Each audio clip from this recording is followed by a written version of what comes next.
حقیقت بات ہے میرے بھائیوں، اس امت میں سیدنا ابوبکر صدیق رضی اللہ تعالیٰ عنہ کی مبارک ذات نبی صلی اللہ علیہ وآلہ وسلم کے ساتھ اور اللہ کے ساتھ کمٹمنٹ کی ایک اعلیٰ ترین مثال ہے۔ صحیح بخاری میں حدیث ہے، نبی صلی اللہ علیہ وآلہ وسلم نے فرمایا، مجھ پہ مال اور وقت کے اعتبار سے تمام مخلوق میں سب سے زیادہ احسان ابوبکر کے۔ دو ہی چیزیں ہو سکتی ہیں نا، یا آپ کسی کو اپنا مال دے سکتے ہیں یا وقت۔ وقت زندگی، آپ بھی وقت دے کے یہاں بیٹھے ہوئے، یا مال خرچ کریں گے یا وقت۔ ایون جو مال بھی آپ خرچ کر رہے ہیں وہ بھی وقت ہی ہوتا ہے، کیونکہ وقت لگا کے آپ نے مال کمایا ہوتا ہے۔ نبی علیہ السلام نے فرمایا کہ اپنے وقت اور مال کے اعتبار سے سب لوگوں سے بڑھ کے مجھ پہ احسان ابوبکر کا ہے۔ اور اگر اس کے ساتھ الفاظ ہے بخاری مسلم میں، حدیث بخاری مسلم دونوں میں، اگر میں دنیا میں اپنا خلیل کسی کو بناتا تو ابوبکر کو بناتا، لیکن میں نے اپنا خلیل اپنے رب کو بنایا۔ سر توحید ہر جگہ اوپر ہے، ان صلاتی و نسکی و محیای و مماتی للہ رب العالمین، بے شک میری نماز، میری قربانی، میرا جینا، میرا مرنا سب اللہ کے۔ البتہ ابوبکر میرے دین کے اعتبار سے اور مودت کے اعتبار سے میرے دوست، میرے بھائی، لیکن خلیل اللہ کے۔ ایک نہیں، احسان یہ پہ کمزور ہے، لیکن جو میں نے روایت بیان کی ہے نا وہ صحیح بخاری کی ہے، وہ اس میں آلموسٹ فٹ ہی نہیں بیٹھتی۔ تو سیدنا ابوبکر صدیق رضی اللہ تعالیٰ نے کوئی موقع نہیں جانے دیا نبی علیہ السلام کے ساتھ اپنی کمٹمنٹ میں کہیں پہ بھی کمزوری نہیں دکھائی پوری زندگی۔ آپ کو پتہ ہے صحیح بخاری میں موجود ہے، عروہ ابن زبیر حضرت ابوبکر کا نواسہ کہتا ہے کہ میں نے عبداللہ بن عمر بن عاص سے پوچھا کہ نبی علیہ السلام پہ جو کافروں نے مصیبتیں ڈھائی تھی ان میں سے کوئی مشکل وقت ہمیں بتائیں۔ احد کا وقت تو سب کو پتہ ہے، تو انہوں نے کہا مجھے وہ وقت یاد ہے کہ مکے کا دور تھا، تو عقبہ ابن ابی معیط جس نے ایک دفعہ نبی علیہ السلام کے، صحیح بخاری مسلم میں آتا ہے کہ کندھے پہ اوجڑی لا کے اونٹ کی رکھ دی تھی، پھر سیدہ فاطمہ آئی اور انہوں نے ہٹائی، اس نے نبی علیہ السلام کے گردن میں ایک دفعہ چادر ڈالی، صحیح بخاری میں آتا ہے، اور اتنی زور سے کھینچی، گلا دبایا، قریب تھا کہ آپ کی مبارک آنکھیں باہر نکلا۔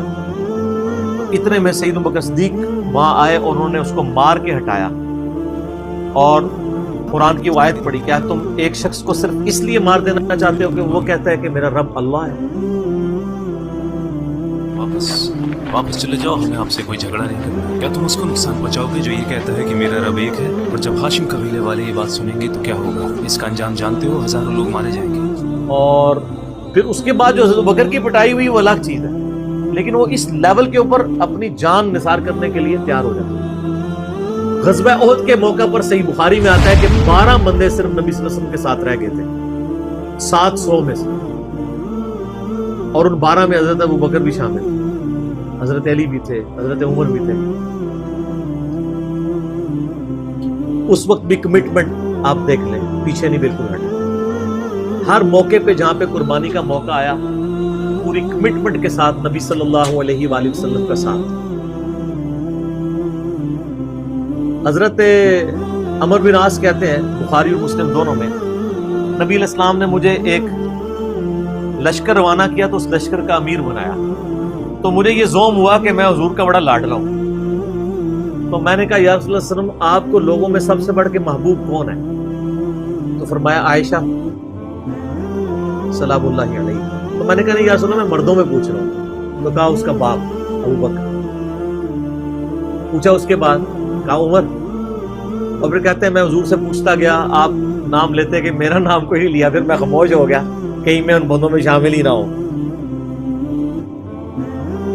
صحیح بخاری میں آتا ہے عبداللہ بن عمر رضی اللہ تعالیٰ عنہ کہتے ہیں کہ ہم نبی علیہ السلام کی موجودگی میں یہ کہا کرتے تھے کہ رسول اللہ صلی اللہ علیہ وآلہ وسلم کے بعد سب سے افضل ابوبکر ہیں، اور پھر عمر ہیں، اور پھر عثمان ہیں، اور اس کے بعد ہم صحابہ میں تفریق نہیں کیا کرتے تھے کہ کون کس سے اوپر ہے، ان تینوں کے۔ لیکن یہاں پہ میں ایک ٹیکنیکل مسئلہ آپ کو بتا دوں کہ جب کبھی بھی صحابہ میں فضیلت کی بات ہو رہی ہوتی ہے نا تو وہ ایکسکلوڈنگ اہل بیت ہوتا ہے، کیونکہ صحابہ کرام بھی اہل بیت کو ایک الگ سے آئیڈینٹی تصور کرتے تھے، اور محدثین بھی، ورنہ تو ظاہر ہے کہ صحیح بخاری میں ہے، مسلم میں بھی، کہ فاطمہ میرے جگر کا ٹکڑا ہے، جس نے فاطمہ کو تکلیف دی اس نے مجھے تکلیف دی۔ سیدنا ابو بکر بھی کبھی یہ جرت نہیں کریں گے کہ کہیں کہ میں رسول اللہ کو فاطمہ سے بڑھ کے محبوب ہوں، کبھی بھی نہیں یہ جرت کریں گے۔ اس کے الٹ آپ کو حدیثیں بخاری مسلم میں مل جائیں گی، وہ ٹاپک الگ ہے۔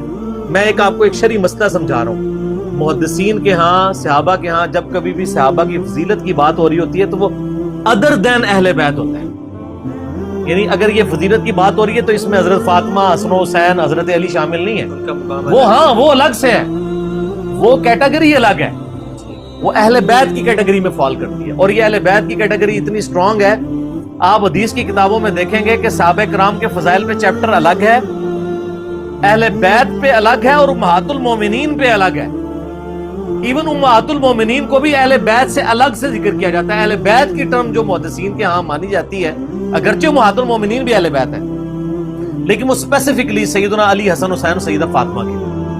تو یہ میں آپ کو کیٹیگری بتا رہا ہوں۔ تو بہرحال یہ خود مولا علی علیہ السلام کے بارے میں صحیح بخاری میں آتا ہے، محمد ابن حنفیہ نامی ایک عورت سے حضرت علی کا بیٹا تھا، اس کا نام تھا محمد۔ حضرت فاطمہ کی زندگی میں